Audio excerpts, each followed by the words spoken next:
Hey, yo, I feel like talking my shit. I feel like talking my shit. I feel like talking my shit. I feel like talking my shit. Hey. All right. Good evening and welcome to 50 Shades of Red.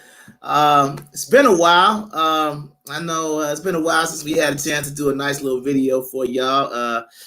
Seemed like Naomi took a nice little sabbatical from Twitter and the outside world. It's glad to see everything's okay with you, Naomi. What's been going on? Living my best life, you know. Your best life. How was life with no Twitter for 2 weeks? I probably should have did the same thing, but it was really good. I mean, I hadn't a clue what was going on because I don't have cable, but you know, I guess the world kept going. Apparently.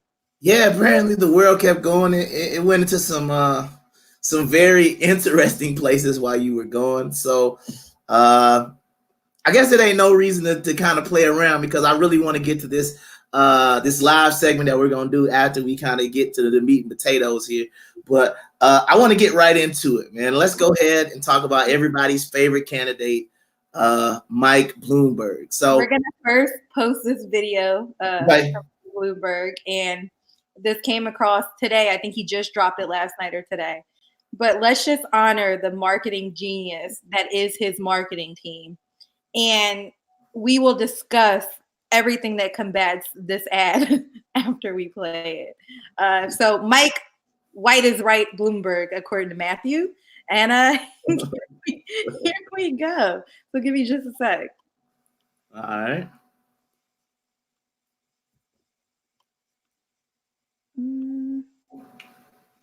All right, you gotta tell me if you can hear it, Solomon. Okay. There we go.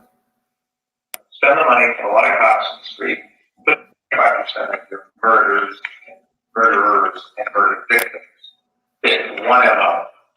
You can just take the description, Xerox it, pass it out to all the cops. They are male minorities, 15, 25. That's true in New York, it's true in virtually every city. And that's where the real crime is. You got to get the guns out of the hands of the people that get killed. So you want to spend the money for a lot of cops in the street, put those cops where the crime is, which means in minority neighborhoods. So this is one of the unintended consequences is people say, oh my God, you are arresting kids for marijuana that are all minorities. Yes, that's true. Why? Because we put all the cops in the minority neighborhoods. Yes, that's true. Why we do it? Because that's where all the crime is. And the way you get the guns out of the kids' hands is to throw them against the wall and frisk them. And then they say, oh, I don't want that. I don't want to get caught, so they don't bring the gun. They still have a gun, but they leave it at home. Yeah. Before we get into it, we're going to play one more, and this is his advertisement. Okay. So 1 second. And then we can kind of talk about all the truthful things Mike Bloomberg just said. Oh, Lord. the opinions and views expressed by 50 Shades of Naomi do not reflect the other half of the podcast. My commentary was not paid for by Mike Bloomberg. There you go. I was about to be like, please make that distinction. You should be, but anywho.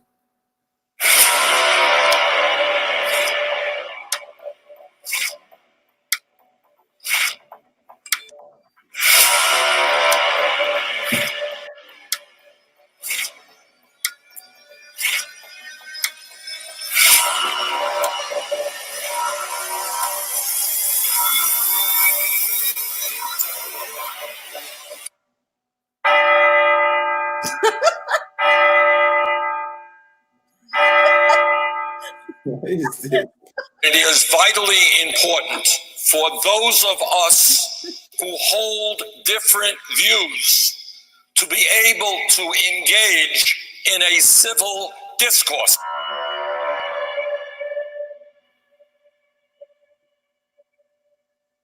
All right, that advertisement makes you almost forget about what he says in the first clip.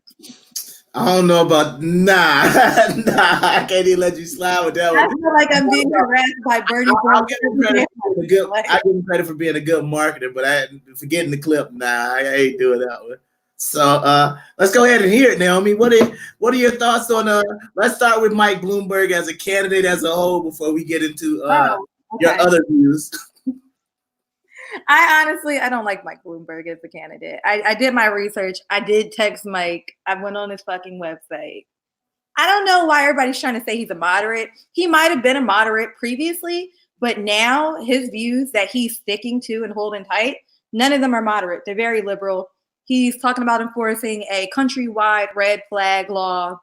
I'm vocally against red flag, always have been. They tried to enact it in Philly.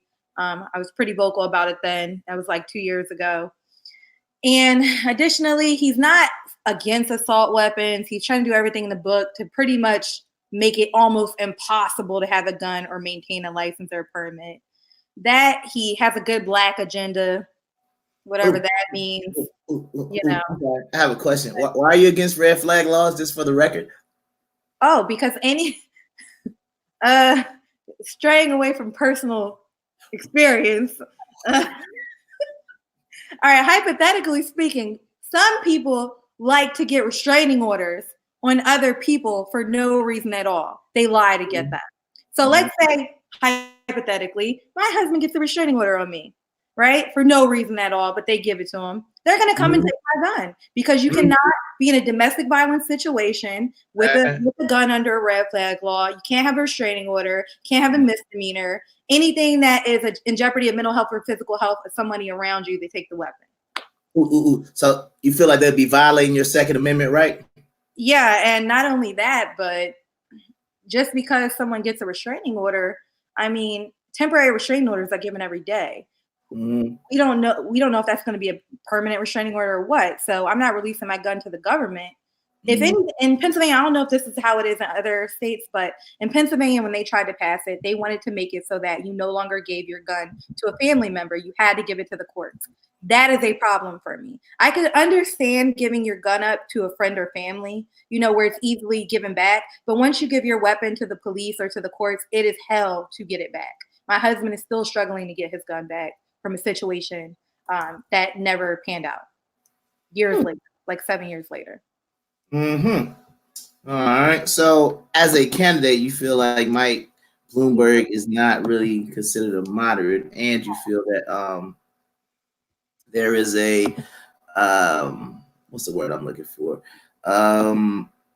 So that's him on his part. As far as Mike Bloomberg is concerned, I'm not gonna say I'm not a fan of him. I'm just gonna say, like, to me, I'm not a fan of the people who are kind of in it for Bloomberg, if that makes sense. You understand what I'm saying? Because, like, when I look at Bloomberg, in my opinion, he's no different than Trump in a certain aspect, right? My aspect of Bloomberg versus Trump, when I say he's no different than Trump, my thing is this. I am saying how I've been towards people like Obama, Bush, Democrats, Republicans, whoever the case may be. I don't really take any issue with everything else that everybody else wants to take an issue Trump by. It doesn't matter which candidates you want to talk about, because I've pretty much been pretty straightforward on calling people out on policy. My problem with Mike Bloomberg and the people who are supporting Mike Bloomberg is everything you complained about with President Trump, now all of a sudden it's acceptable for Mike Bloomberg to come through. He's a billionaire, right? And everybody loves talking about how much money Mike Bloomberg. I heard Steve Harvey today talking about a couple of days ago. Bloomberg, boy, Trump think he got money. Bloomberg got that real money. You see what Bloomberg can. And I'm sitting there thinking to myself, like, when people want to stop and you want to sit there and take these political points. I heard Al Sharpton the other day on his show on Sunday, where he addresses the nation and things like that, saying Trump is way worse because he still supports stop and frisk versus the person who actually was in a position to institute stop and frisk and actually instituted and actually came out and said, you know what, I think it works. Because the thing about it is, he came out and he has specific audio that we just listened to that says Black and brown people should be targeted, and this is the reason why these things should happen. Versus Trump saying, I think it overall was an effective policy because it lowered crime.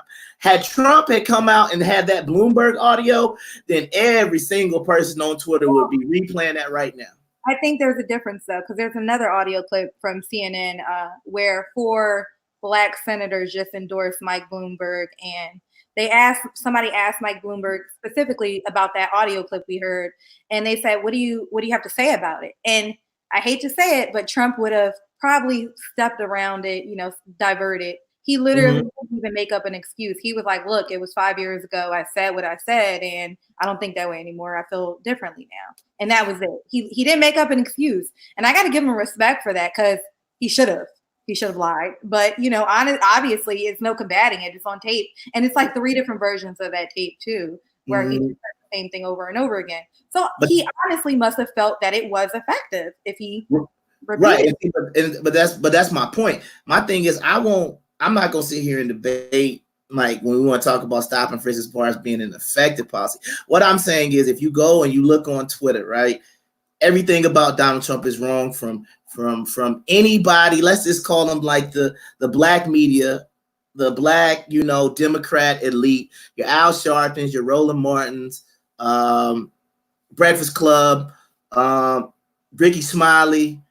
Well, I used to be what's my guy's name? I can't remember his name. Tom Joyner, but now it's like Steve Harvey. So all these people have been basically no problem calling the president a racist, XYZ, blah blah blah blah blah. So my only issue with Mike Bloomberg is the hypocrisy that is involved. Because if you want to vote for Mike Bloomberg, go ahead and do it. However, you still get on Trump about, like I said, you get on about the bus audio and all this other stuff, him calling the black African American or whatever he did, the murderers and rapist things. We want to pick and choose all this. He's causing white supremacy to run wild and all the rest of these things, right? We've heard all of this, but what I'm saying is he still don't have no audio that's as damning as what Mike Bloomberg said, specifically referencing black people. We ain't found it yet. That's just my whole point. So if you want to support Mike Bloomberg, go ahead, but you better understand that he's just the Democratic form of Trump. That's it. Yeah, he's the Democratic form of Trump. I don't care who you vote for. I'm just saying, can we stop it now? Can we stop it with all the Trump stuff now? I will say this, though. I think it's kind of pointless for us to harp on it anymore, honestly, because we can say it till we're blue in the face. He's just like Trump. He's just like Trump. And people who hate Trump will say, no, he's nothing like him. You know what I mean? It's just pointless. If we come down to policies and whether he's electable, his stance on medical issues, it's pretty good. I mean, he's not saying Medicare for all. He's saying things need to change. He's got I believe his website says something like a Medicare-like public option, but he talks about making the private market competitive, so he wants to maintain that. He does have some stances that may appear moderate, but they're not. At the end of the day, they're just as liberal as Bernie Sanders. I mean, he's just putting it in a different package.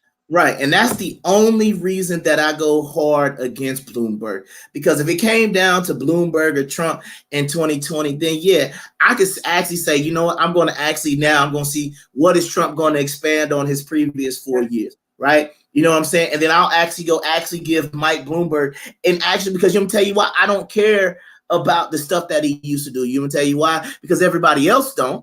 You understand what I'm saying? If I'm going to stick to policy, I'm going to be consistent. Because everything that everybody has said about Trump before he was elected to office is the same thing you can place on Mike Bloomberg. So at this point, we got to throw racism out the door if we're going to have 2 billionaire white flipped different party, right? Because Trump was a former Democrat who ran as a Republican, won the presidency. Bloomberg was a 40-year-old Democrat, switched to Republican, and then won the mayorship. So we got to stop doing all this, and we just got to make it about policy. And the main thing that I see wrong, that's what I'm trying to say, if we want to talk about candidate versus candidate, that's the only thing that I really go hard on Bloomberg for, because otherwise I don't care. I already said all the other candidates, no real big issue with, except for Sanders, because he's actually going to change, to me, the direction of the country, right? Everybody else, I don't really have a problem. I already told you, I don't trust Elizabeth Warren supporters. Like, that's just a flat blanket statement. I don't trust them. But outside of that, hey, vote for you want to. I think that Mike Bloomberg is smart to wait till now to spend the majority of his money to market. Because if you think about it, they had those memes. Even South Park did an episode where they had like Mike Bloomberg just like there throwing money. Like he didn't even say anything. Nobody even knew his stance on anything. Mm-hmm. And then he waited till all the losers kind of got filtered out, right? And like the weirdos and the nobodies. And now it's basically the starting four. And we already know Elizabeth Warren isn't going to happen. And I say that because she, compared to the rest of them, she's just not as good of a candidate. And then we have Bernie, who this is like his third time, so he's got a following, right? And then Mike is blowing all this money, getting his name out there, and they said he's already got a spike in the polls. I think he could honestly run against Trump. And if that's the case, then like you said, I'm fine with that because it's not a Bernie Sanders leftist. He is liberal. But do I honestly think that Mike Bloomberg is going to enact red flag laws? Fuck no. And you want to know why I don't think that? He was a Republican at one point. I think a lot of this is to get votes, and I don't actually think he's going to follow through with majority of what he has on his website. And if I were a moderate liberal, I would be banking on that. But I'm not, and I will never vote for him because I just like my guns too much. You know what I mean? And I don't like people having a black agenda and then not telling me what the black agenda really is. Even Yang Gang, Rip Yang, 2020, he had a very clear black agenda, detailed where the money was coming from, all this, that, and the third. You go on Mike Bloomberg's website, he just talks about giving money to the black community and like trying to make it so that we can get home loans and things like that. Guess what? We already have some of those benefits, but people don't know about them. And then they strategically make it so that we can't utilize them to the full extent that they're supposed to be.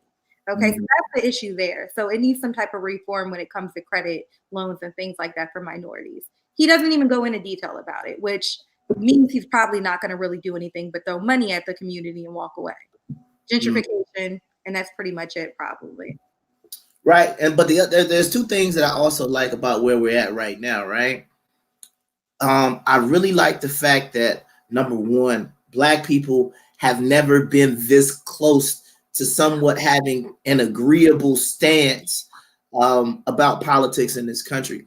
And what I mean is people from the right are starting to get closer and closer to the middle. People on the left are starting to get closer and closer to the middle. And we're both kind of standing there like, will any candidate really address us, right? Because I feel like that's what's kind of missing. Everybody is really going after a segment of groups. And the people who are kind of sort of congregating at the middle are kind of looking around and saying, well, y'all really need to address us. The second thing that I like about these, the parties and everything like this is we can now start to attack some of this conservative rhetoric on the right. Okay, let me tell you why. Because one of the big conservative rhetorics we hear on the right is Black people only want free stuff, right? So then why didn't Yang win? Why wasn't Yang out in front? We could say, well, Yang was only in 2 majority white states.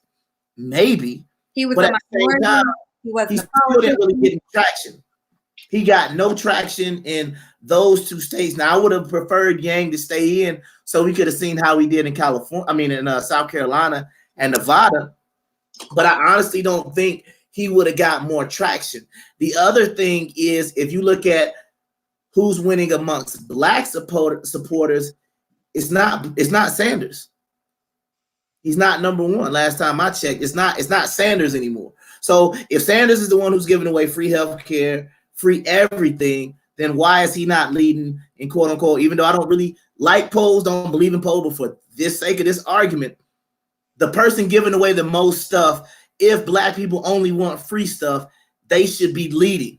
But that's not what we're saying. He's not, because Black people don't just want free shit, contrary to what Candace Owens says out there about those Black people on the left that are so lost. They're not lost. They don't just want free shit. The people on the left are working just as hard as the Blacks on the right, and that's just the reality. Where we differ is that liberal Black people, they're so used to being accepted as Democrat that anytime you bring up a differing opinion, and it doesn't even have to be about politics, your family, the culture, they shun you. They mock you. And that is why that social backlash is why a lot of Black people on the left, they don't come to the right. And it's simply that. It's just social backlash. You look at Black Twitter, the shit's in shambles every day. Like, getting off Twitter definitely helped me sleep better at night because it's just crazy. And then we have people like Candace be in the face of the Republican Party, which puts people even further to the left if they're moderates, because her rhetoric is so harsh and it's not true. And I think that's something that we're noticing this election cycle is a lot of these candidates, they're no longer talking down to Black people, or they're no longer ignoring Black issues. I don't know if this is the ADOS push or what, but they're acknowledging Black problems. They have Black platforms, whether they're fully developed or not, they have them. And so I'm curious to see how Trump elaborates on, you know, his work in the Black community, and whoever else comes up on the left, you know, Bernie, if it's him, what is he going to contribute to Black communities? They already got weed in California. You can't give them that now. That's what he was said last election he tried to win, right? It was all about the weed. So what now? We already got the weed. What else? What can he give us? I mean, I guess they're going to be able to get free health care, and he's going to redistribute wealth. You know what I mean? I think that's something that needs to be. Yeah, because people love going to the doctor. You said what now? Yeah, I mean, but going to the doctor, like, but that's the other thing I don't understand about Bernie's appeal. His main thing is Medicare for all, but who's his demographic? A large portion of his voter base is young, and I'm like, I didn't think about having healthcare when I was in college. Like, what are y'all concerned about? I don't see healthcare as being a big issue for the majority of young people. But that's the reason why I'm trying to figure out what are they relating to with Bernie when he's, how old is Bernie? 78, 79? I think. Yeah, he's like 78 or 79. How are they relating to Bernie when his main thing is pushing healthcare versus, you know, some of the other candidates? That's the reason why, like, and then the other guy who's kind of sort of thrown out, not really thrown out, but kind of forgotten about is Deval Patrick, right? The former Black governor from Massachusetts, right? So now, once we see this South Carolina primary, this is also kind of throwing some of these stereotypes that people have, no matter who it is. Now, you can say nobody's pushing Deval Patrick like they did Obama, but at the same time, Deval Patrick it's not like Cory Booker, it's not like Kamala, it's like he's Black. Like, it's no denying Deval Patrick is Black, right? So it's like when you look at him, if South Carolina just doesn't come out in force, now all of a sudden you got to say, well, they're just not voting for anybody who's Black and Democrat at the same time. Damn. So so that's the one thing I'm liking about this election, is pointing out the hypocrisy, and it's also getting rid of some of these stereotypes.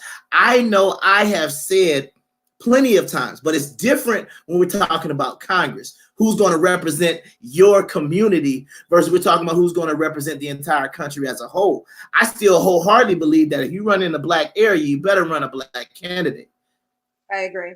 I definitely. But when we're talking about the president and what the country is not Black. You understand what I'm saying? Like, I can't, I can't really say that makes sense. My man Corey said he's appealing to college kids, I guess, by talking about college debt forgiveness. Well, here's the thing with that college debt forgiveness. It's a merry-go-round, because you offer college debt forgiveness and then institutions become overpopulated, the quality of the education goes down, and then the value of a college degree also goes down. So that bachelor's degree is now only getting you a job that an associate's would get you.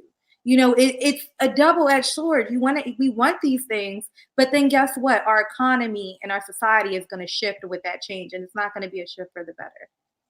I don't think, in my opinion. Yeah, I mean, that's just my main thing. When I kind of look at everything that's going around right now, it's really causing me to kind of look and kind of take a step back and say, okay, what is really appealing to voters? What's going to really happen in these next couple of primaries? Because I've said from the beginning that I thought Bernie Sanders was going to win, but I don't think that he has, people say he's outside of the mainstream. Some of his views are outside. Well, he's definitely outside of the mainstream. So I believe even as much as people hate Trump, I don't think some of these large businesses, some of these small business owners, some of these people who are really, really trying to make it seem like they're open to supporting Bernie, when it comes down to voting and they know when he's about privatizing corporations, when he's about privatizing industries that a lot of these people work with, especially, like I said, if you're in the healthcare industry, or if you work, let's say you work for private insurance, you work for United, Blue Cross Blue Shield, Kaiser Permanente, and he basically said, hey, look, I'm I'm going to pretty much get rid of all your jobs, but don't worry, I'm going to give you a subsidy. You know what I'm saying? Like, I'm going to give you a subsidy for like 5 years to basically cover you while you try to go find another field to work in. So I think that's going to be some of the things that are going to kind of start to hit later. So now that we talked about Mike Bloomberg, the candidate, let's go ahead and talk about the policy that has created the most controversy with Bloomberg. And that would, of course, be stop and frisk. And once again, before we get into this, go ahead and sip, because once again, I would like to say that the views and opinions expressed by 50 Shades of Naomi do not reflect the counterpart of the partnership. But I'll let you go first, and then I'll give my opinion on it. And I'm gonna just preference this statement by saying I'm not in the mood for y'all shit, okay? And I don't have to back any opinions up by fact. I don't. You want to know why? The average voter, they don't look into statistics. The average voter doesn't go on Google to search, trends and shit in their neighborhood. All right. They just go off of what they see. And my statement is based off a little bit of personal experience. I used to talk to a black cop in Philly. So it's going off of that. And then it's also going off of, research and things like that. With that being said, I guess I'm in the middle for stop and frisk, more so for it than against it. Why? Because I believe in certain cities, and we're going to exclude New York since everybody wants to fucking bring New York up about it. I'm going to talk specifically about Philadelphia because I have the stats on that. In cities like Philadelphia, since 2016, there has been discrepancy in the numbers of the amount of people stopped and the amount of evidence found as a result of the stop and frisk, and also legal stop and frisk. That seems to be the big thing here. Illegal and legal versions of stop and frisk.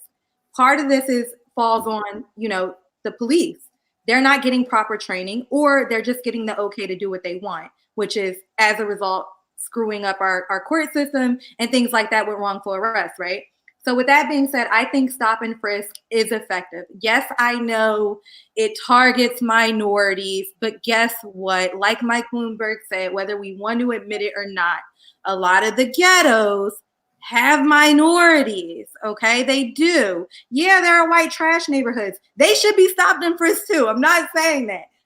Stop and frisk all the school shooters, the white guys with the DC shoes and the weird torn up Vans hoodies. Stop and frisk them too. They look like they up to shit.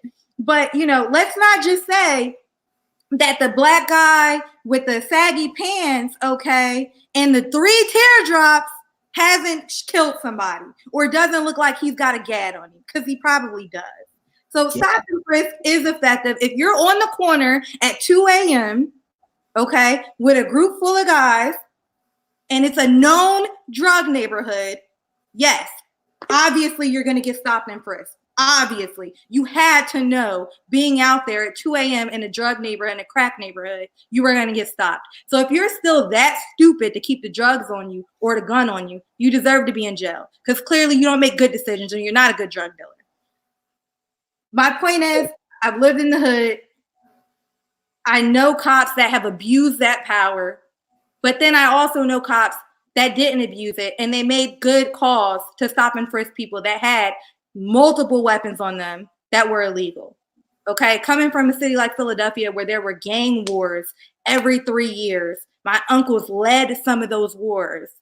I can say that as a result of stop and frisk, my family going to jail was a better result for them than them getting killed in the street. And that's my personal experience. You don't have to like it. You don't have to be for stop and frisk. But if my son is out there and God forbid he's in the thug life, in the street life, and he end up going to jail for a gun charge, well, shit, that's what you get. That's what you get. But he should be searched properly, though, correct? He should be searched properly. And I'm glad you said that, because that is a big portion of the percentage where stop and frisk is in violation of your rights, right? So let's kind of break down what a good stop and frisk is, okay? A normal legal stop and frisk, it says right here, I'm reading off of Google, by the way, so just, Yeah, It's one step above a hunch, one step below probable cause.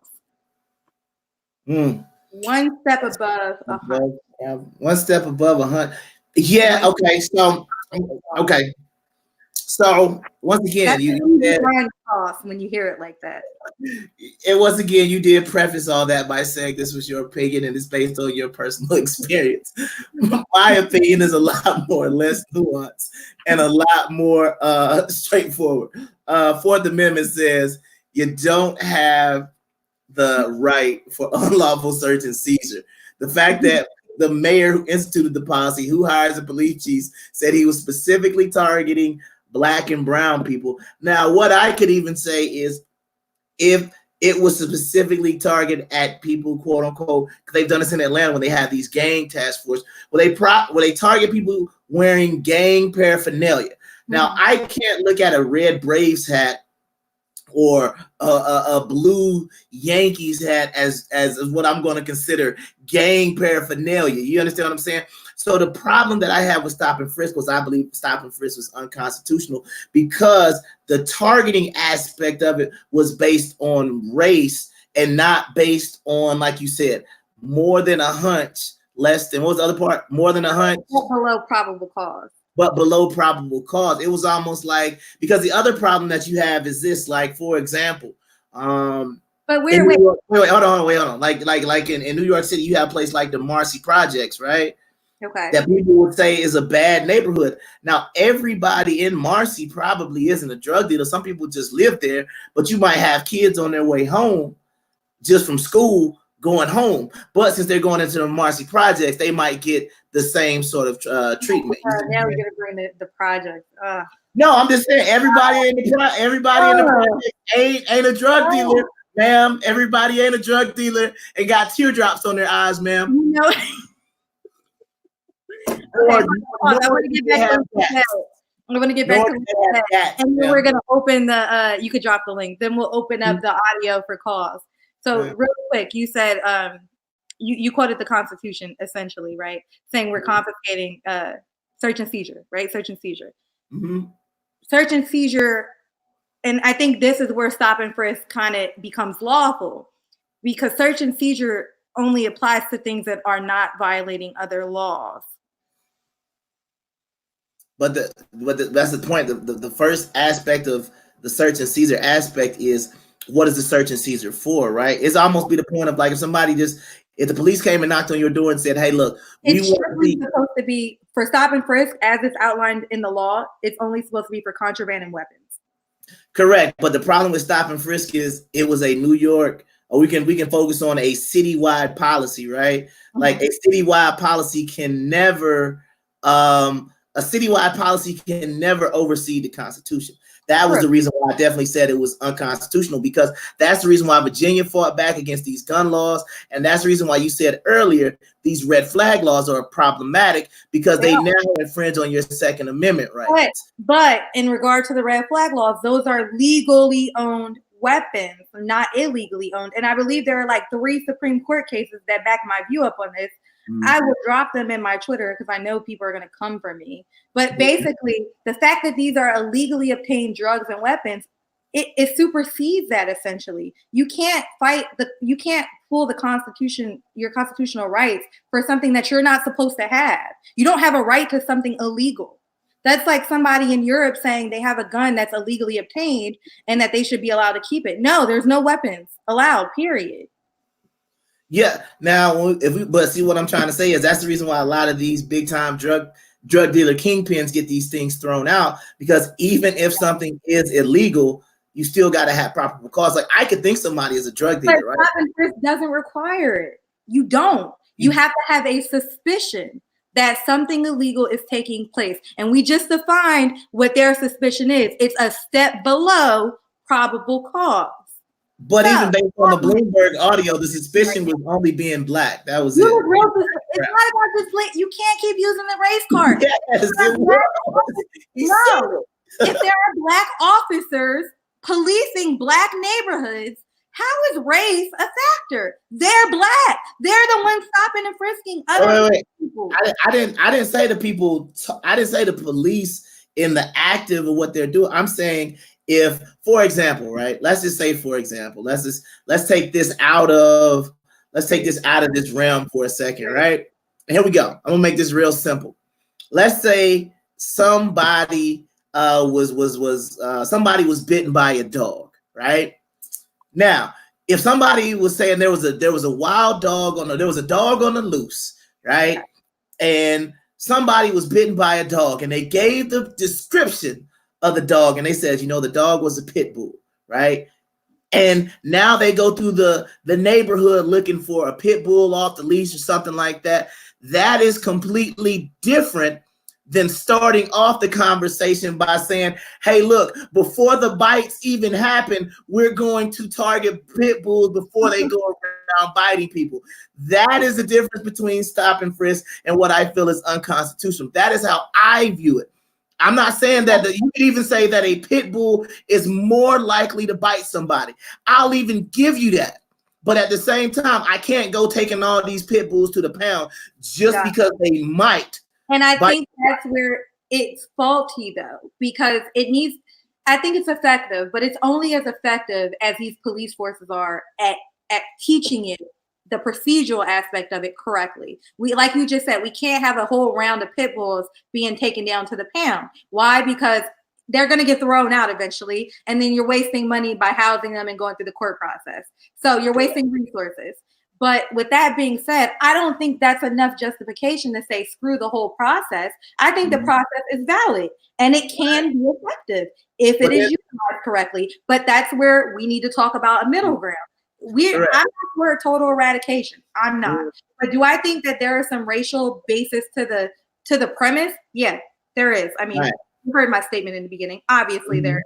But I do think that the more Black men and women and the more minorities become cops, and we talked about this in shows like a year ago, we both agreed that we need more people that look like us in the government, in the police force, in the courts. We just need more of us policing and dealing with our own kind, period. And I think once we get that established, that will trickle down to some of this racism that is embedded in these processes, and it'll start changing. But until we tell our sons and daughters it's okay to be a cop, you're not a snitch, that's not going to happen. Right. But a major issue that happened, and like I said, I'm going to take race, so I'm going to take human races all the way out of it. The point that a lot of conservatives were making were that, hey, look, we took all the pit bulls off the streets and bites went down. I'm like, see, that was the problem. You see what I'm saying? You can't. It becomes very difficult. The bites went down. The bites went down. What do you want? Like, I want the pit bull to have the ability to be a dog and frolic. And if he doesn't bite anybody, he should be allowed to frolic and eat his dog bones and hump and do everything. Never satisfied. Everything. It's just got to be about race, and you guys just want all this freedom. No, I'm joking, but I didn't see them pulling over any golden retrievers. I didn't see any golden retrievers getting taken off the street. I didn't see any pugs getting taken off. First of all, we're not even. It's pugs, the Asians in this. We're not even gonna. We're gonna. You know what? Wait, Corey said we need an expert on street shit. Listen, Corey, Solomon knows my mom is an expert. Okay, I got uncles plus my mama who done did over 20 years for violent crimes, and they've led gang wars. They've been stopped and frisked over like 2 different generations. I don't think they're the expert. I think my mom's the expert, and I will get my mother on here. But guess what? My mom is for stop and frisk, so I don't think you're gonna like that. But we're gonna introduce call-ins. We got Shavar calling in. Just call, share your opinion. Don't start to try to argue with me, because I ain't gonna argue back. We gonna cut you off. We ain't gonna. No. Wait, whoa. You got Look, I'm not going back and forth with y'all. Here. All right, Shavar, let's go. Where's Shavar? Is he here? Hey. Yes, here. Hey. Yeah, I'm here. You can hear me? Yep. Yeah, we can hear you. Can you hear me? Okay, good evening. How you doing, Solomon? What's going on? Doing great, sir. How are you? I'm pretty good. I was just listening to y'all wrap it up before y'all brought me on. Thanks for having me. No problem. I appreciate y'all a lot. Word, I really do. Yo, but Naomi, I get that. I get where you're coming from, but I'm totally on the opposite side of, the stop and frisk thing with you. But me and Solomon, we kind of get it. we get it. Like, even from a constitutional standpoint, it's just not right. But me being I'm a sorry, victim of I don't mean to cut you off, Shavar. Where are you from? Because you sound up northy. New York. You from New Yeah, York? I'm from New York City, bro. I'm from the Oh, Bloomberg years. where Like, you ever? bro. I'm sorry. Yeah, I mean you had a very New York vibe.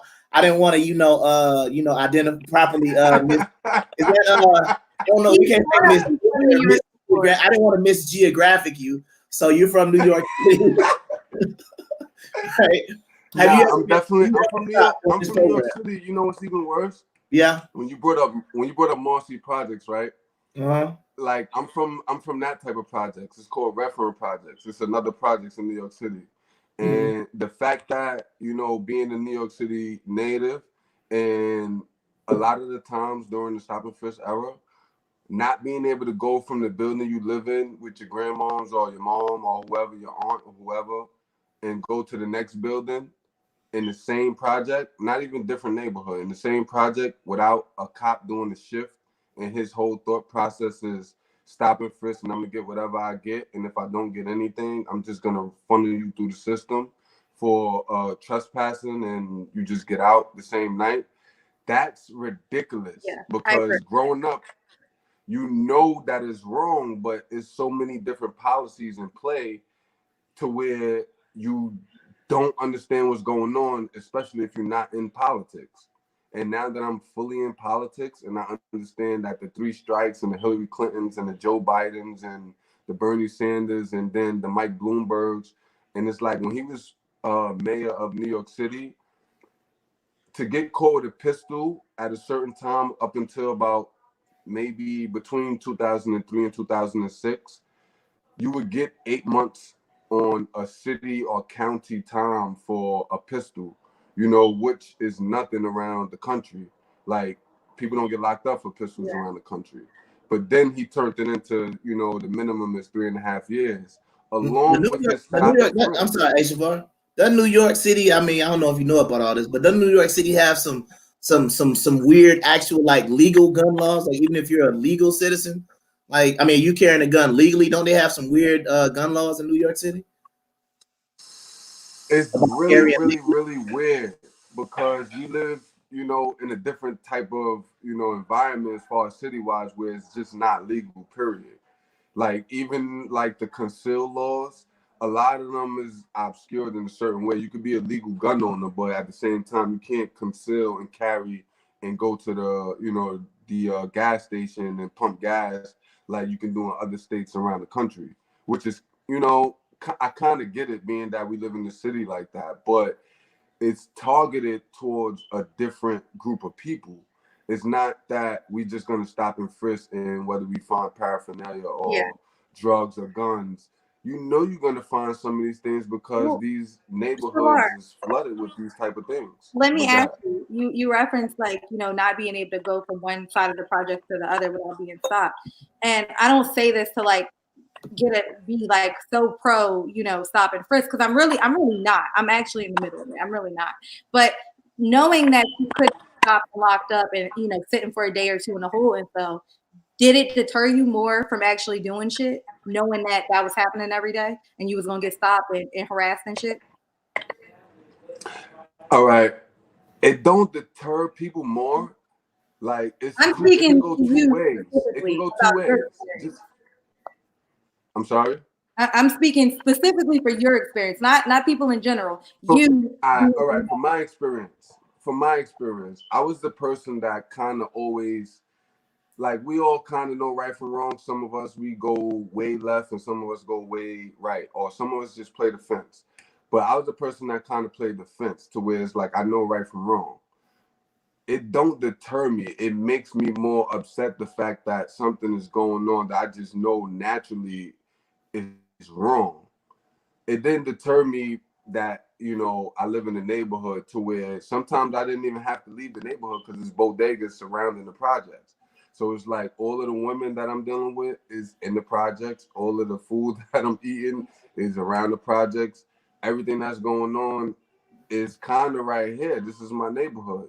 So it's kind of like you feel the oppression, but you don't know what's going on until you become enlightened to what's actually really going on. At first, you kind of think this is normal because you don't know what power is or who has the power and where these policies come from. But once you become enlightened, it's like, oh, these people is really crazy because, you know, the whole time you chasing people from building to building. It's like, yo, I'm going from a friend house or aunt house or cousin house. Sound like you kind of cutting out a little bit, there, Shavar. But let me know when you get back straight, because it seemed like you was kind of going out there for a second. But one thing I kind of want to point out what Shavar said was to me a issue, because like you said, if you have these weird concealed carry laws, right? For example, concealed means I can have it in my pocket, right? So if I have a gun in my pocket and I legally have the right to have the gun on me, right? Then it's a situation for me where if I am stopped and frisked, me having that gun in your pocket, they can say I am concealing that weapon. The only other option I have is basically walking around with the gun exposed. And it's not going to be too many people in New York City outside of the police doing that. So sometimes when they were saying some of these stops and stuff were looking for illegal guns, people who are actually legal gun owners were getting arrested and going to jail because they had a legally owned firearm on their person, but it was in their pocket. Because like I said, those concealed carry laws are a little different. So when you're stopping the frisk and you're looking for, like you say, drugs and guns, it wouldn't even just be the illegal ones that could get you locked up. It could also be, you could be a legally no criminal record at all, and then you could end up getting locked up just because you had it in your pocket. Yeah, hello? Yeah, okay, you back, Shavar? I'm here. And that's absolutely, I just caught the tail end of what you said, bro, Solomon. I just caught the tail end, and I wanted to touch on that as well. I was thinking about that before I got on the broadcast. Okay. And it's like living with my grandmoms at one stage of my life, right? And going to the local pharmacy and, you know, the neighborhood where it's, you know, the pharmacies and stuff is at to get nephro caps or clonidine or whatever, ibuprofens, whatever type of diabetic medication. Just the simple fact that it's this operation that's set up around the environment to funnel people in and out of these systems, whether it's through stop and frisk, because stop and frisk is like a probability type of thing. Like if I talk to 100 women, the type of person that I am, I'm gonna get at least 20 or 25. I'm gonna get at least 20 to 25. That's a guarantee. But when we got these cops and these people in these neighborhoods that got the stop and frisk mentality, and they coming in, whether these kids is into the streets or got a record or not, it's gonna develop into that because that's the way, you know, they kind of designed the system. So going to get medication at maybe 15, 16 without no record, you know, I would get stopped and frisked, and if I ain't had nothing, they understood that I was a kid. It just is a routine odd job for them. But at the same time, it's like it channels you to like, yo, if I'm gonna have to live like this, then all right, I might as well just, you know, embody it. You know what I mean? And that's kind of how it is for a lot of people, like whether they got a job or not, and they leaving a job from the supermarket and they got a little pocket knife because they cut boxes open from working at Stop and Shop or Giant, you know, in the DMV area. It's like, yo, did I stop and frisk and stop this? And did I do the statistics reflect that I stopped this guy that got caught with a pocket knife, that he was gonna not stab somebody? They don't show that. They just show the statistics is really rigged, and it's really crazy because it's just not right. Like, I don't get it. I think when you put that perspective on it, just from your personal experience, clearly the statistics are, you know, not in the favor of non-racial bias. But with that being said, I still don't think that normal everyday people, you aside, because not everybody plays the fence, are gonna say, okay, 7 out of 7 days of the week, I'm getting stopped and frisked. So next Monday, I'm still gonna carry my gun. Like, the common sense tells you, again, if this is happening, when you do this, it's like a child. You know, if I smack your hand every time you touch the stove, eventually you're gonna stop or you're gonna get burnt. And I think that's the ideology behind it, but where it goes left is kind of like you said, Shavar, it's geared toward one demographic. It's not evenly spread out. And then it's infringing upon your constitutional right because it's not being done correctly. Now, some people like Solomon will combat the whole existence because it's completely unconstitutional. But then there will be people like me that says, well, wait a minute, the Supreme Court has said it's not completely unconstitutional for this many reasons. And while it may seem like it is, it's not. Shavar, I want to thank you for coming on. We're going to put hopefully Corey and Gibson for New York. He's running, I believe Mr. Gibson is running for senator or governor. I got to look. But thank you, Shavar. I appreciate. Not a problem. Can I just say one last thing on Solomon? Yeah. What's up, son? What's up, son? What you got to tell me, son? Yo, bro. So that whole historical context of slave patrols, right? Of stopping people once we became free people and we didn't have homes or property or anything like that. The slave patrols things, all of that stuff has a historical context that leads up to people like Bloomberg to believe that stop and frisk is okay. But I just wanted to, share that because everything has a historical context. If it's bad, we should change it and do away with it. If it's good, we should probably indulge more in it. So, you already know, Trump 2020. Yeah. All right, man. Appreciate the input, man. You are. I'm just gonna say I'm a little shocked. I'm a little shocked that that's a commentary for a good reason. Highly upset. There's my guy. There's my guy. What's going on? Can y'all hear me? Yeah. Oh yeah, we can hear you. Is that? I'm sorry. Is that a Lions hat? Before we get started. Yes, sir. Yeah, Please come on, don't play with me. Don't play with me. Please don't play with me. Hanging on here, sir. All right, so let's go ahead and hear it, Corey. Let me get your perspective. What's up? Listen, I'm gonna give you a story, okay? Real quick of my personal example here in Atlanta, what stop and frisk look like, even though it's not a policy here in Atlanta, okay? When I first moved here, I met some people that lived in my apartment complex, okay? They ended up moving like literally a half a mile down the road, and we ended up still being cool with them. So one day, me and my wife went over there because we was all supposed to go out. At the time, I had a silver charge on 22-inch rims, okay? When I first moved here. Went there, was waiting on them to come out. The engine was off, okay? Me and my wife sitting in the car.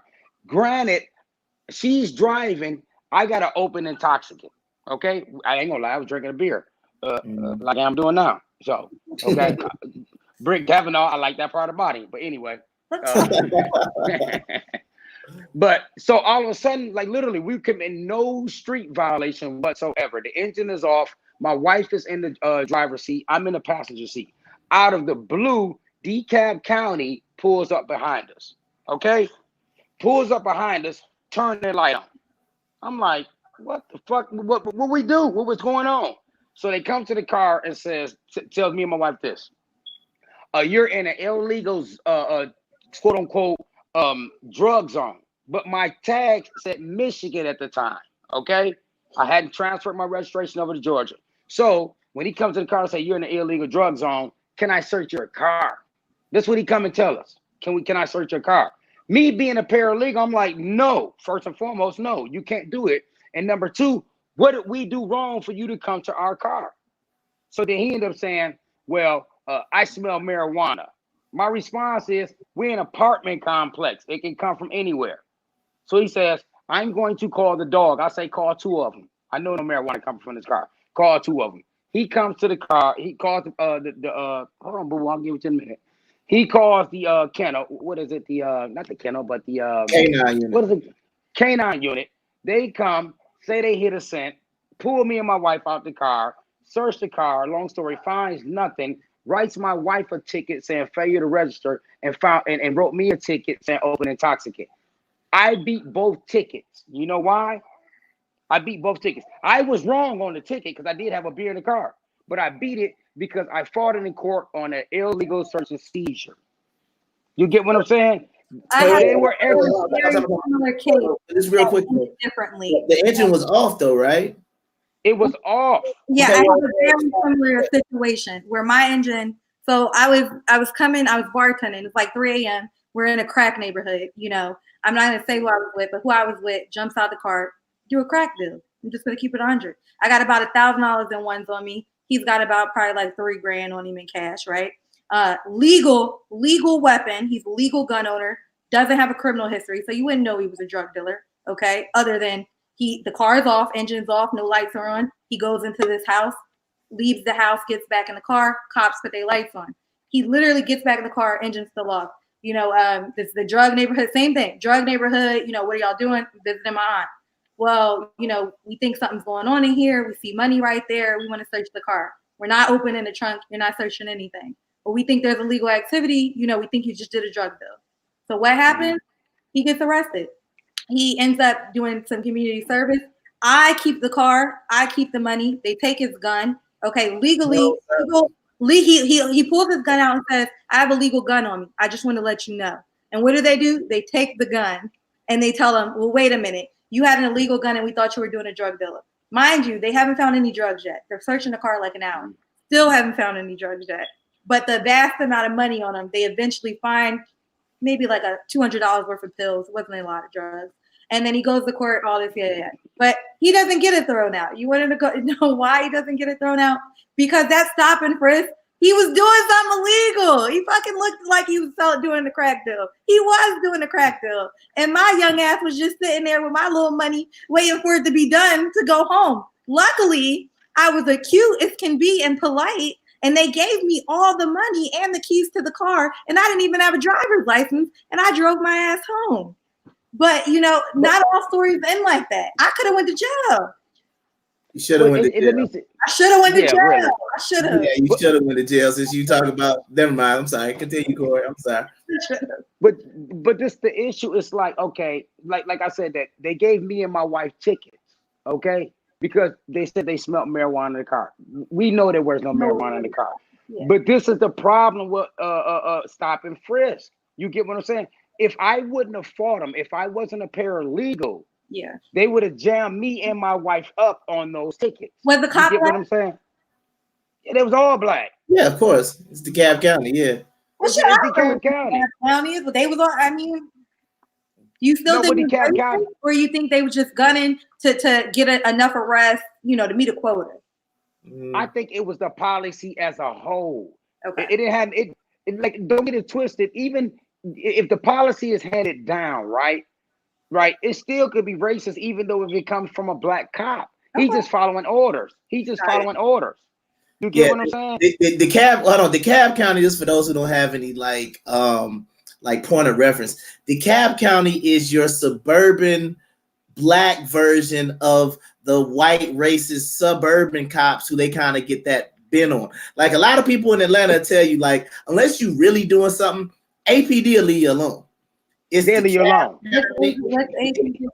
Atlanta, I give APD. I'm gonna give Atlanta Police Force a lot of credit.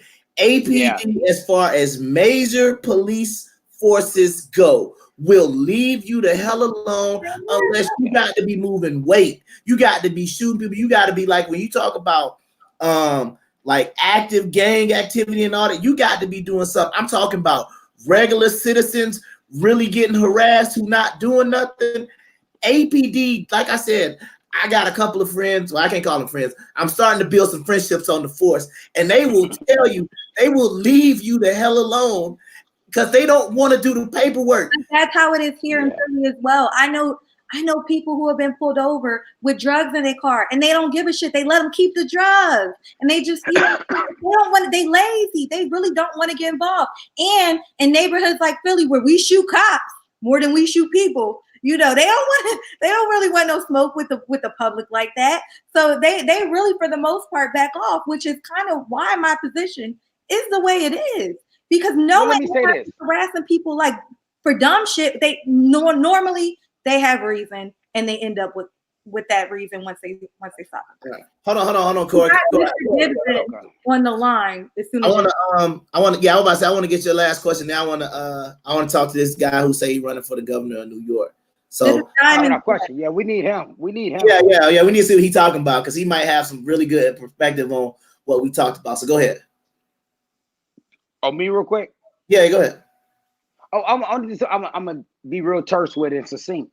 is that either we're for civil liberties or we're not. It's just that simple, okay? There's no gray area to There it. is a gray Because area. hold on, Naomi. Hold on real quick. This is what I'm saying, because at the end of the day, if there's a gray area, right, then we can classify it and say this here, that most domestic terrorists come from well-known areas. So we're going to kick down your door now. I mean, you look like you got a nice house. That's a patio back there. You get what I'm saying? We should have the right to kick down your door Look at all the panels in that window.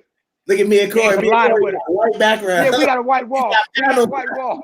We got white walls in the back. You got panels and shit. Yeah, you got panels everywhere. So you live. And she telling Siri to dim the lights. Anyway, continue. I'm sorry. So therefore, like I say, at the end of the day, this is what distinguishes America from everybody else. Okay, is the fact that we have civil liberties.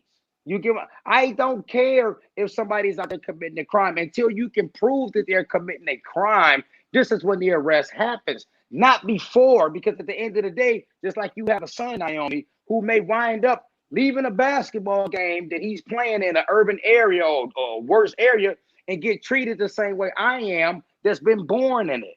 So therefore, we have to stand on which side we're going to stand on. I respect people to say this here. Listen, I'm for search and frisk. What is it? Stop and frisk. Right. But you stand on that. You stand on that. But don't cry like the lady in California who voted for the 3 strike laws until her son got caught up in it. Yeah. You get what I'm saying?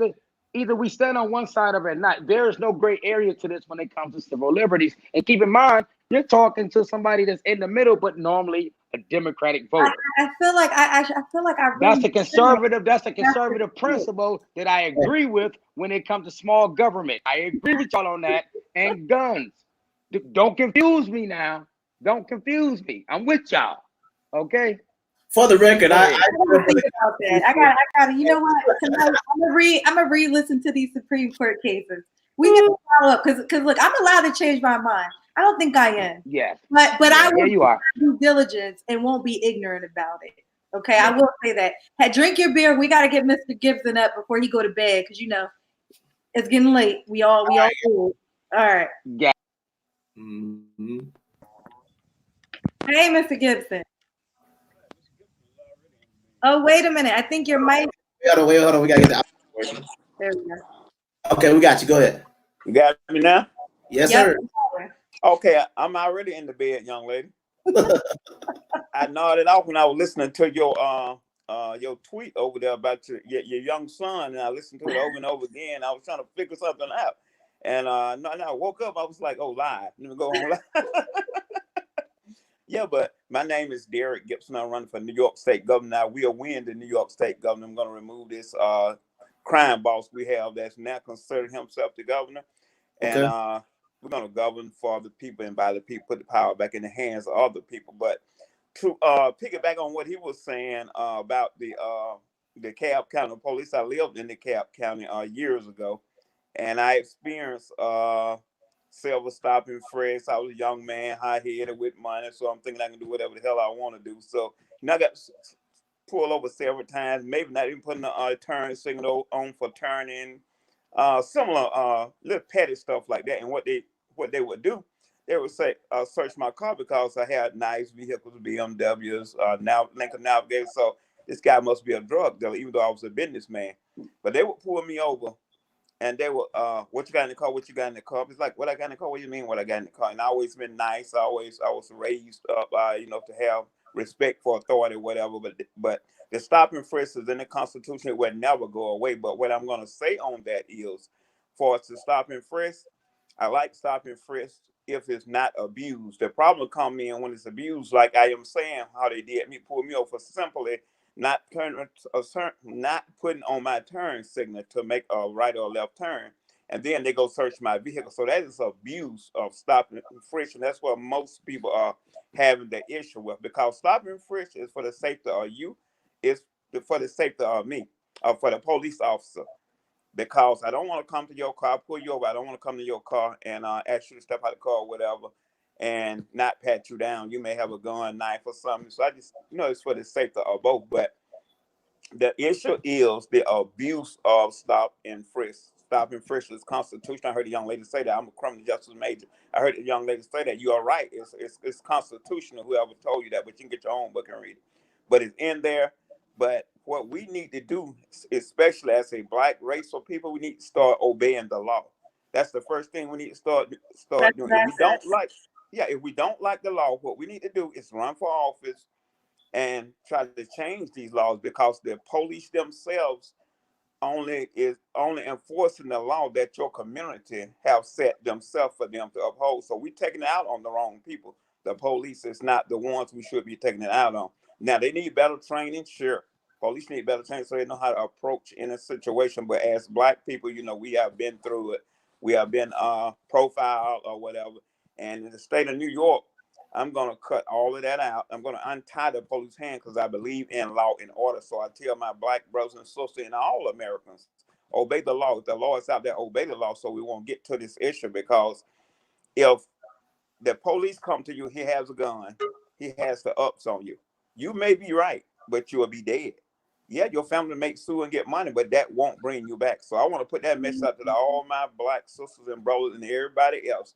Respect authority. It's a way to go around and fix the issue. If you have an issue with a policeman, go report it. Don't just ride off and never go report it. Do whatever place is out there for that. But you can come in.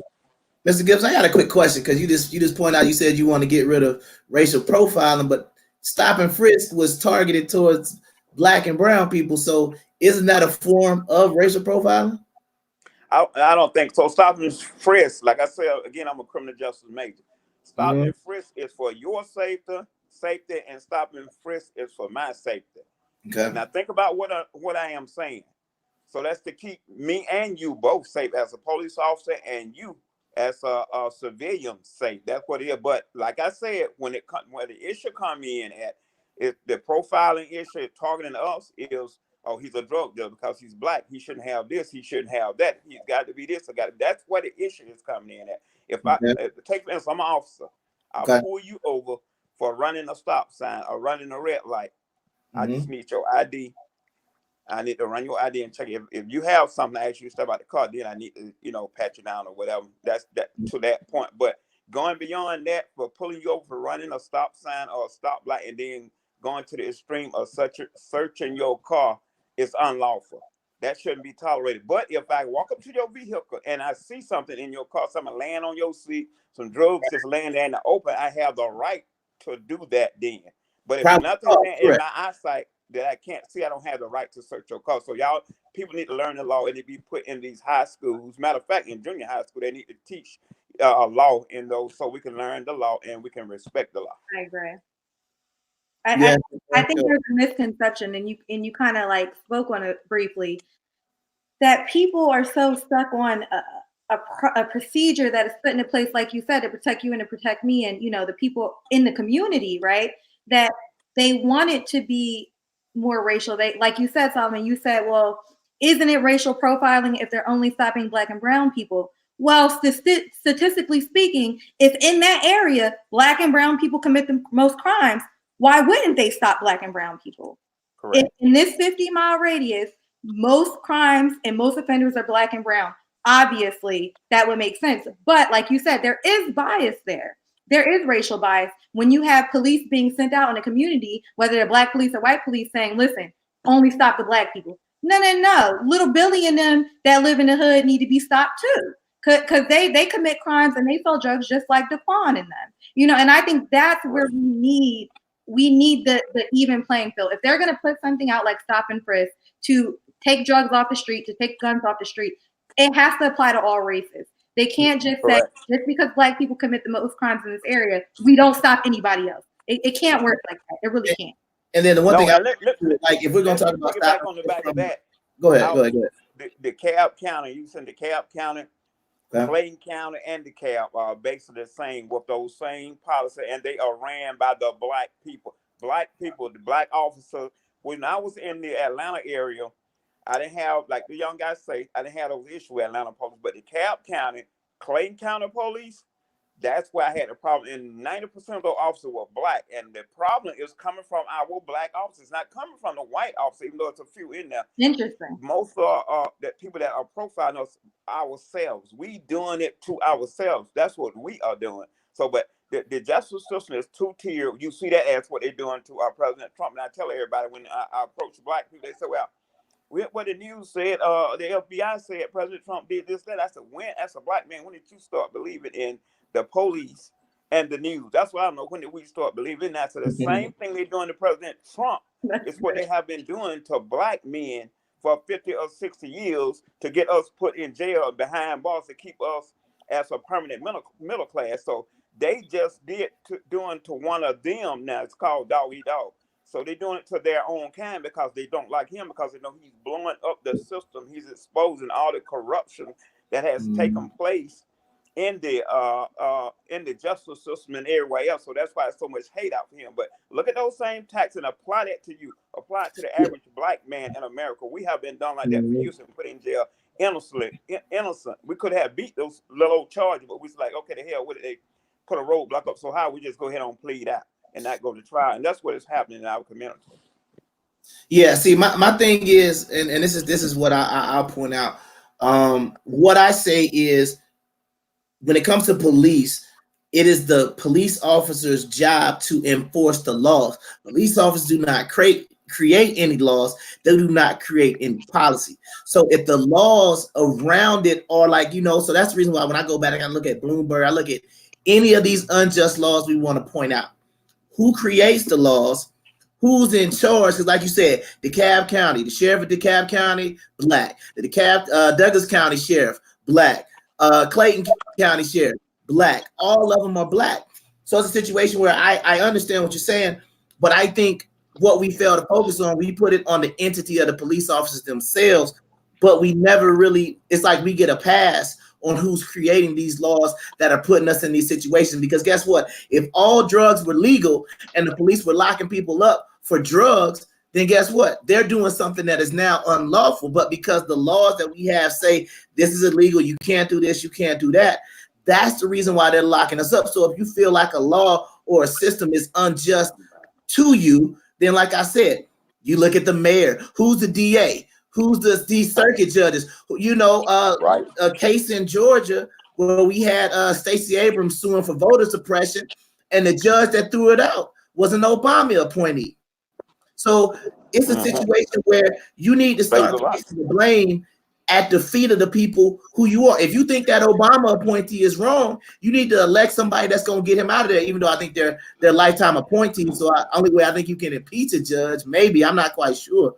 But at the same time, we throw too much issue at the police when all they are, like they say, they are law enforcement. If the law is messed up, point to the people that create the laws. Correct. I agree with you 100%, young man. The young man was talking about to the left of me was saying that where police chiefs are white. I don't care if I have a white police chief, but you know the law yourself. So just because you have a white police chief, you don't go out there and overreach and go outside of the law because you have a white police chief asking you to do this. That don't mean you do it. That makes absolutely no sense because your chiefs are doing it, but you know it's not right and you're gonna do it anyway. Come on. You don't supposed to. I blame us for that. I blame the black officer for enforcing, going beyond what he's sworn to uphold. Let me say this real quick. The police force and the military are similar, okay? It's to where it is here. They have commanding officers, okay? So therefore, when you're giving a command, you get what I'm saying? You just follow orders. You get what I'm saying? So therefore, when they have a stop and frisk policy, especially if it's from a white or a black police chief, most police officers just follow orders. You get what I'm saying? They're not trying to violate the orders because if they did, they'll be insubordinate. Would you agree with that, potential governor? I agree with that 100%, but you have to stand on principle. I can give you an order and you know it's not correct. You don't supposed to follow that order. Well, let me ask you this. Let me ask you this then. When you see most unarmed black men killed on social media, why don't nobody from the police force step up? When they know it's wrong. When they know it's wrong. There are some killings that are wrong, and there's some that people bring on themselves back. Let's not, brother. You know what? I'm gonna say this here, brother. If I was in New York, I would not vote for you. You hear what I'm saying? Because of this here. Oh yeah. Hold on, hear me. Let me say this. No. You're right, because at the end of the day, right, your perspective is for white conservatives. It's not for the majority as a whole. Listen here. Anytime I hear you talk about Trump trying to be a governor, right? And don't get it twisted. I don't really too much care about Trump, and I have no issue with him as a whole, right? Because from the federal level, that really don't affect me.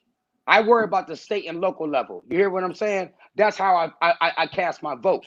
But if I was in your state, I wouldn't vote for you because you're constantly bringing up Trump and how he feels because you want that endorsement.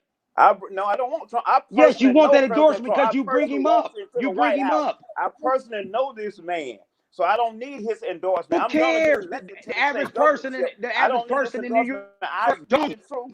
If you don't like it, I speak the truth. It don't matter. That's not truth. It's your opinion. Trump in to say that the way we have been treated. If you had been listening, you would have seen I made a comparison. I've been listening. Okay. So what I said was the same way the FBI and the news media is doing President Trump. They have done to black men for 60 years. I made a comparison. You heard me bring Trump up on that one occasion. No. I've been okay. Go ahead. Nothing to do with stop and frisk. It does. It has everything to do with stop and frisk. And I'm going to tell you why it's everything to stop and frisk, right? Because when he was running, he supported it. So anybody that's a supporter of Trump is going to hitch their wagon to whatever he believes, even if y'all know it's wrong. That's correct. It's not my opinion. Listen, I heard stop and frisk is constitutional. So President Trump has the right, even though I haven't heard him speak on that, stop and frisk. You can Google it. Like I said, I don't have to Google. I don't need to Google because I know these things. Because you don't want to hear fact. You don't want to hear fact. You don't want to hear fact. You gonna let me talk? It's in the Constitution. Yes, sir. Go ahead. Do I need to send you a Constitution so you can see for yourself? Like I said from the beginning of the show, it's the abuse of the stop and frisk where the issue come in at. Stop and frisk will never go away because it's in the Constitution. I agree. I specifically said that I have experienced stop and frisk, the abuse of stop and frisk myself several times in DeKalb County, Georgia. Okay. Because I lived in Georgia once upon a time, and I experienced that in Clayton and DeKalb. So I'm 100% with you on that. But going back to say, Trump said stop and frisk in the Constitution, and then blaming, and then no. Hold, let me finish. Blaming someone else, white police chiefs and all that for our issues. I'm a police officer. I don't care if you give me a command and it's not what I am sworn to uphold. I'm not going to do that. I'm not going to come out and treat you like that, even if my commander tell me so. I will step down for my job. But I noticed in DeKalb and the surrounding areas where blacks run Atlanta, Georgia, they are the blacks' man worst enemy. So I'm not blaming no white man for that. White people have done enough to us over the years. But at this point, in those areas where the black people control it, it's black against black. We are our worst enemy. So I'm not going to blame nobody else until we straighten it out ourselves. We still going to be going round and round like a hamster in a cage, getting nowhere. Okay, well, let me say this here. Let me say this here, right? And I totally disagree with you on all of it. You hear what I'm saying? This is why I'm going to tell you why I disagree with you on all of it. We're not our worst enemy, right? It's the ideology that we accept that makes us our worst enemy. You get what I'm saying? Because at the end of the day, when I see you, I see a respectful black man. And every time, chances are every young person see that too. But the thing about it, it's the ideology. Earlier in this broadcast, you said this here, that we need to respect the law. Did you not say that? I did say, and I'll say it again. We need to respect the law. The law of the land is put in place by your peers. And you need to respect the law of the land. Hold on. And this here, I agree with you on that point. But however, if I'm stopped for something I have not done, I'm telling the police, fuck you. So therefore, my respect for the law goes out the window because they're not respecting my civil liberty. Hold on. That's when confrontation I'm going to tell them that. Tell the police that. I have that right. I have that right. I pay their salary. I pay their salary. You don't have the right to be derogatory. You don't need to be derogatory. Yes, I do. Yes, I do. It inflames the situation. If the police pull you over, the police being respectful. So I'm allowing my civil liberties to be violated without saying that. Let me go intellectual on you, okay? Officer, you cannot search my car. You know what's going to happen? He's going to say, I smell marijuana, and I only call the canine. Now what am I supposed to do? You say when the police officer pull you. pull you over and ask for you to search your car? Yeah. The police don't have a right to search your car unless he sees But, something, unless he smell no, that's alcohol on your breath, unless he sees okay. something in plain view. It has to be Okay. plain view. If it's not in Listen. plain view, he cannot do it, okay? Listen. He's supposed to not do it. I agree with you on that point. Exactly. But that's not the case in urban areas, and you know it's not. And Just I like said you that. said. I spoke Okay, on who is okay, doing hold on, it. I hold said on. our officers, our color is doing that. Oh, listen. It's my exact words. I said the cab claim they are our color. They are ran by black people. And Nah, every brother, time that I had a situation with stop and frisk, it was from a black officer. When I got pulled over by a white officer for doing something minor, that white officer was just as nice. You made a left turn, so you go. Brother, listen. I want to stop both of you because somebody just said, "Can we get clarification?" So we're going to clarify. The Supreme Court, 1986, Terry v. Ohio, ruled that the Fourth Amendment. Can you hear? Oh, wait a minute. Hear. Can you hear me? Hear. Okay. I can Ruled hear. that the Fourth Amendment's prohibition on unreasonable searches and seizures is not violated when a police officer stops a suspect on the street and searches him without probable cause. So I'll put it in here. No, if it was unconstitutional, it's not unconstitutional. I cannot hear the young lady. Oh, wow. In the Constitution. Hold on. Well, listen. I'm gonna say this here. I agree with you, Naomi. That is the law. You get what I'm saying? That's the law. However, when you dealing with, and I'm gonna throw a rough number out there. It may not totally be correct, but I think if I'm guessing, I hit a triple if I'm playing baseball. Okay. The average person not just in the urban community, but as a whole, do not understand the Constitution or know the law. You get what I'm saying? So therefore, when you're stopped by a police officer, right, they can tell you whatever, and you're going to believe them because you don't know the law. You get what I'm saying? The average person does not know the law. I only know it because I have a paralegal degree. You know it, Naomi, because you're studying law. The brother that was a police officer, he knows it because he was in that field. And Solomon may know it because he studied it. But the average person does not know the law. So if you get pulled over and you don't know the law, and the police say this here, I need to search your car. I smell marijuana. Even though you know you have not smoked nothing, and you say, no, you can't search my car. I haven't committed a crime. Hold on, brother. Hold on. I agree. But if you don't know the law, you don't know that that's abuse because you think that they have the right to do it. Ignorance of the law is no excuse for ignorance of the law. Is absolutely no excuse. That's why you got to educate yourself and learn the law. You cannot use ignorance of the law for an excuse. I agree. Young lady, I cannot hear you. You don't have any volume. Oh, listen. No, ignorance should be an excuse. Can you hear me now? Ignorance should be an excuse. Ignorance means to simply not know. That it ain't like law is taught in school. Only time you learn about law is when you go to college, when you're trying to get a law degree. So ignorance should be an excuse. But the thing about it is this here. I know that that's not the law, but the point I'm trying to make is this here. If you're not in tune with the law, then you don't know what's correct and what's not correct.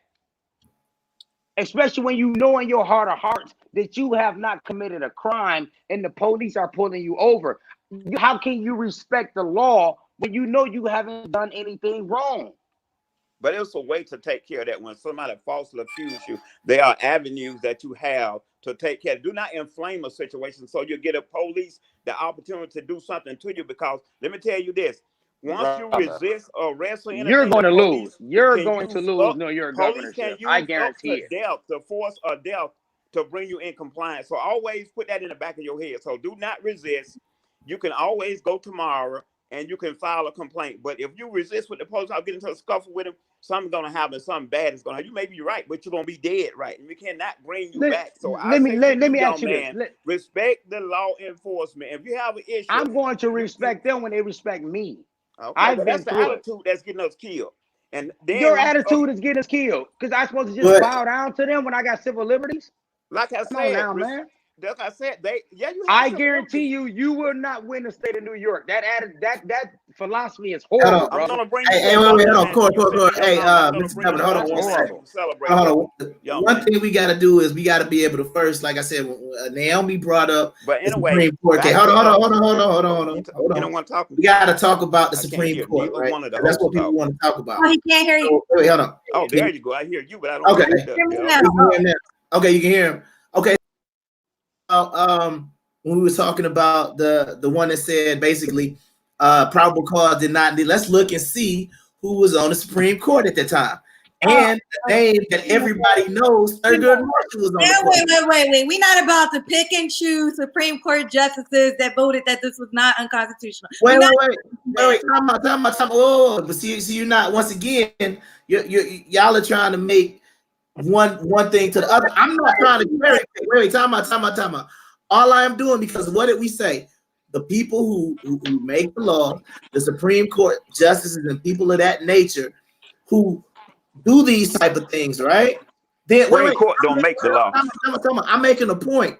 My point is this: we have been talking about stop and frisk being unconstitutional or not constitutional, correct? So what I'm trying to say is that Thurgood Marshall, somebody who is very well respected in the Black community, was actually on the Supreme Court. I can't say he voted for it or against it, but what I am going to say was he was on the court at the time. I can't see.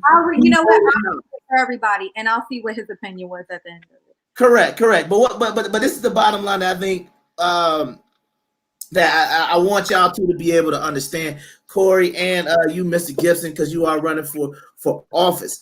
I think that it's a discussion that needs to be had, because if we're going to discuss mentality of Black person. Stop. The one thing that I do like about this conversation is it is sticking to constitutionality, right? Yeah. It is sticking to actual things that were in the policy that we want to actually discuss, which is where these types of conversations need to be had. You see what I'm saying? A lot of the other different things that we want to have a discussion in politics these days are technically more emotional. You understand what I'm saying? Like, this is actually saying, okay, I can discuss my point of it being constitutional or not based on the Fourth Amendment. Your rebuttal to it is, well, based on the Constitution, it is. But look at where our arguments are being based on. The Constitution is my point. And this is what I'm saying. Even though it still got somewhat heated, the conversation is where it needs to be, because, based on what I know about Brother Corey's past and based on some of the things that you might have experienced, even though y'all are both passionate about this, this is where more conversations need to be had, even when there's an ideological difference. Because I'm saying it's almost like we're on a debate stage. I believe the Fourth Amendment says this is unconstitutional. Naomi brings up a Supreme Court case that says this, and this. We're not going around saying, man, these racist cops just pushing us up against the wall, trying to harass us when I'm trying to go eat with my family. I'm getting stopped, DWB, XYZ. Even though what's DWB? Did say that that's what it was supposed to be directed towards. But if you look at where we're trying to say, let's go and make the conversation a little bit deeper than just taking the whole race aspect of it, and you defend it based on your aspect of the Constitution, and I'll base it on my how I interpret the Constitution, and we can have the discussion there, and we can leave all the other stuff out, because I think that this is where the differencing between the Democrats, Republicans, liberals, conservatives, it needs to be based in something. It can't just be based on your feelings. It can't just be based on something. If Corey says, well, based on how I interpret the Fourth Amendment, I don't have a right to be searched. And if you're saying, well, I was a law enforcement officer, based on what they taught me as a law enforcement, as a police officer, this is how I feel. We can agree or we can disagree, but the bottom line is the conversation is in the right. It's in the right frame, is all I'm going to say. Yeah, the bottom line is that is settled law. It's settled law. So we can argue all day, all night. It's settled law. Well, if we're going to go into settled law, that's going to be a whole, that'll be a whole nother topic. We start talking about settled law.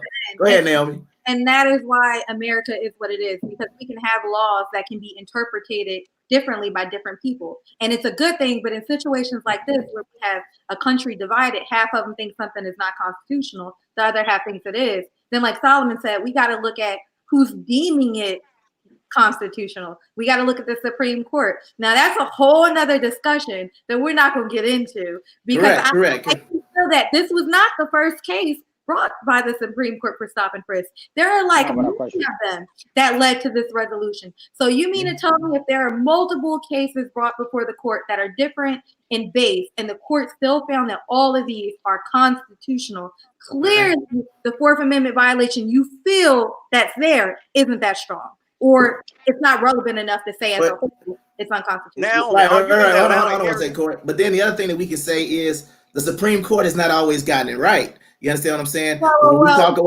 understand. What I'm saying. I'm talking about now. I'm going to say we're going to play within the rules, right? So if we're going to play within the rules and we're going to say if the Supreme Court gets it right, that's what we're going to follow, then there's a very large issue on the right that we don't need to talk about anymore. Wait a minute. If we're saying the Supreme Court doesn't, it's settled law. Right? We could go and start talking about Roe versus Wade if we're gonna go ahead and we're gonna bring that into constitutionality or not, right? It's settled law. Other parts of the justice system. If we have the right to say the Supreme Court doesn't always get it right, because there are people who we may not agree with, who lean one way or the other, that are deeming this constitutional, then we can say that bench trials where the judges are the jury isn't always getting it right, or jury trials aren't always getting it right. You can't exactly my point. Yeah. But you can't use that ideology. That's why when I told people I wanted to be a lawyer, I said I don't want to be a lawyer. I want to be a judge, because I can't change shit from behind the table. I can change shit from up in the chair. That's the difference. Are you in DeKalb County now? You in Atlanta? No, I'm in Philly. Oh, yeah, me and Corey in Atlanta. I have some family that in DeKalb County that's a judge.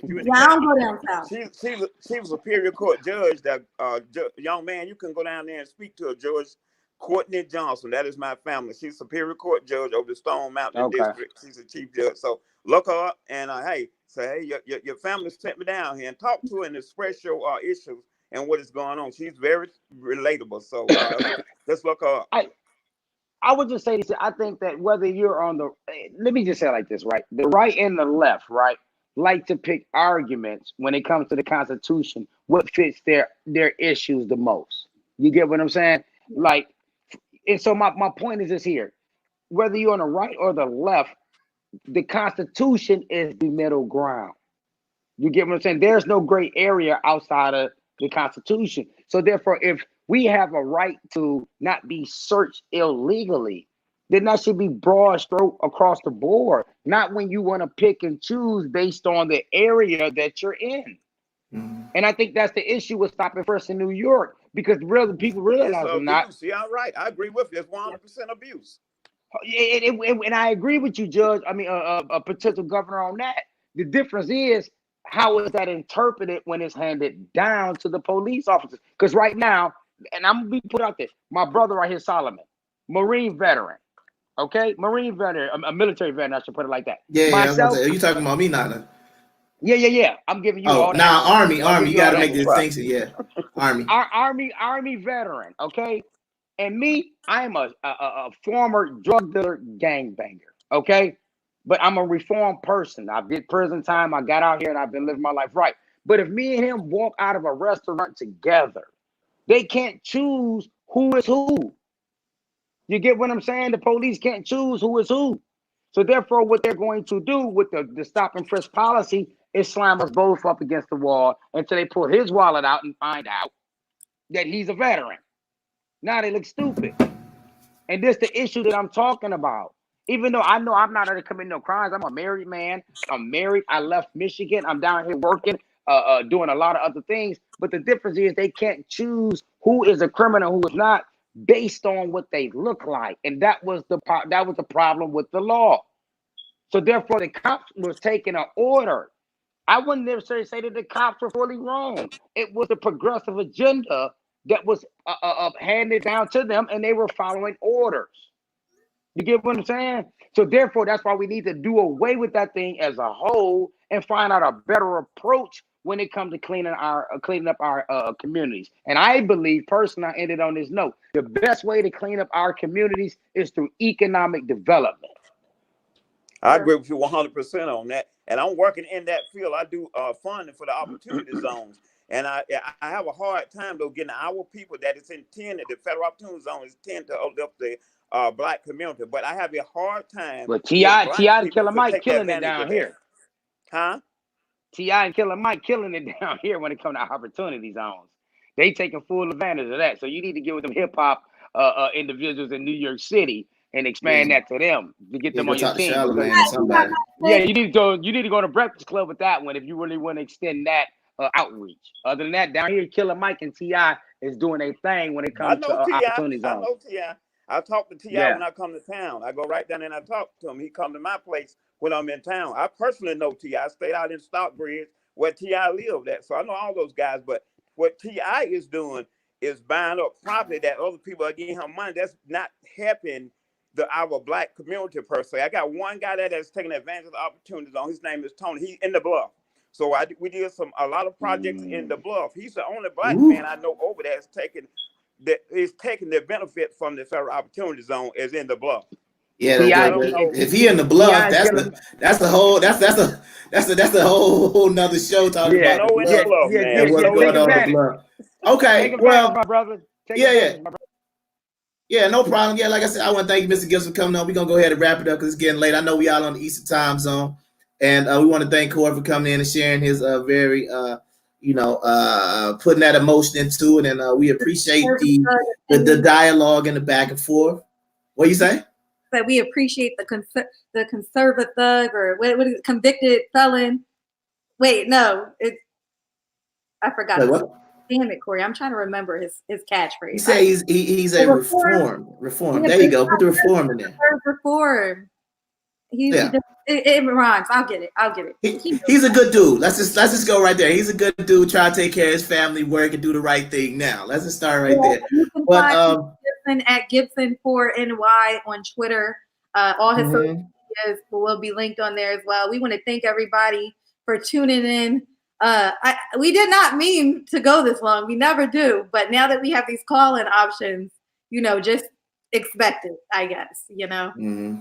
All right. Well, I enjoyed it. Naomi, don't go ghost on Twitter for another week and a half. We're gonna be back. I'm pretty sure something's gonna happen in between now. I mean, it seems like there's either a war popping up, a virus popping up, a candidate doing something stupid, or I don't know what's next. I'm just waiting for no. I don't even want to call this, but I want to see.